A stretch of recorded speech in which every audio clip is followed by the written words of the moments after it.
ఆమె దండంతో కరాళుని వధించింది. మహేశ్వరి దుర్ధరుని శిరస్సును ఖండించింది. కౌమారి చిక్షురని తలను శక్తి ఆయుధంతో ఖండించింది.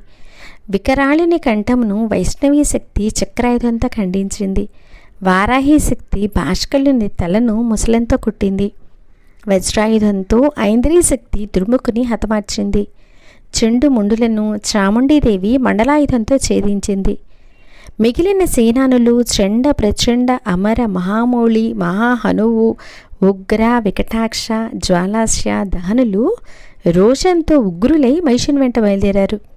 వారితో కూడిన మహిషుడు కాలనేమి మొదలైన రాక్షసులతో కూడిన విప్రచిత్తి వలె ఉన్నాడు.